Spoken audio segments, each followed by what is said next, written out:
Hi అండి అందరికీ. ఇవాళ నా రెసిపీ వచ్చేసి కరకరలాడే కారపూస అండి. క్రిస్పీగా ఉండేలాగా చేశానండి. ఇందుకోసం నేను 3 గ్లాసులు బియ్యపిండి తీసుకున్నానండి. కరెక్ట్ 3 గ్లాసులు నిండుగా తీసుకున్నాను. ఇప్పుడు మళ్ళీ అంతే శనగపిండి కూడా గ్లాసున్నర తీసుకున్నాను. ఈ కొలతలతో చేసుకుంటే బాగుంటుందండి టేస్టీగా. 1 స్పూన్ వాము వేసేసుకొని స్పూనున్నర ఉప్పు వేసుకున్నా అండి. ఫస్ట్ 2 స్పూన్లు కారం వేసుకున్నా. మొత్తం అన్నీ కలిసేటట్టుగా పిండి, కారం, ఉప్పు కలిసేటట్టు కలుపుకున్నాను. తర్వాత 1 స్పూన్ వెన్నపూస వేసుకున్నా అండి. నేను ఇంట్లో తయారు చేసిన వెన్నపూస వేసుకొని మొత్తం పిండిలో కలుపుకున్నాను. ఇప్పుడు ఒక 2 గరిటెలు నూనె వేడి చేసాండి, మరగబెట్టి వేసుకున్నా. ఇలాగ వేసుకోవడం వల్ల కారపూస మంచి కరకరలాడుతుందండి, బాగుంటుంది. వేడివేడిగా ఉంటుంది కాబట్టి 1 స్పూన్ తోటి పిండి అంతా కలిసేటట్టు నూనె కలుపుకుందాం. తర్వాత నీళ్ళు కూడా 1 గ్లాసు మరగబెట్టి వేసుకున్నా అండి, వేడి నీళ్ళు.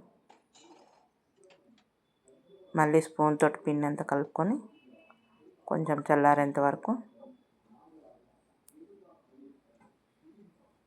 మొత్తం అంతా కలిసేటట్టు కలుపుకున్నాండి.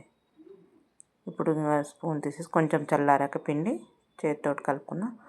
ఇప్పుడు మామూలు వాటర్ వేసుకుంటూ కొంచెం పిండి అంతా కలిసేటట్టు కలుపుకోవాలి.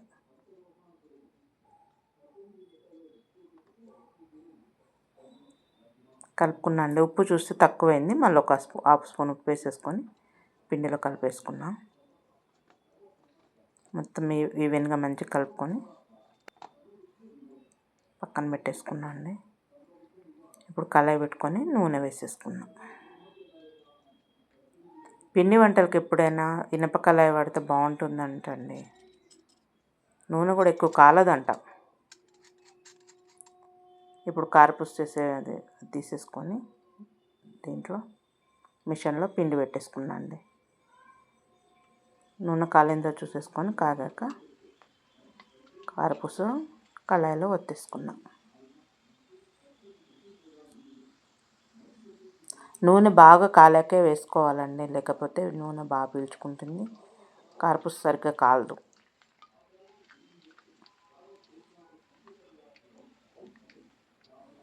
మీరు కూడా ఒకసారి ఇలా ట్రై చేసి చూడండి, బాగుంటుంది టేస్టీగా. ఎప్పుడు 1/2 కేజీ కావాలంటే, ఎప్పుడు తినాలనిపిస్తే అప్పుడు ఒక 1/2 కేజీ కలుపుకొని చేసేసుకోవచ్చు.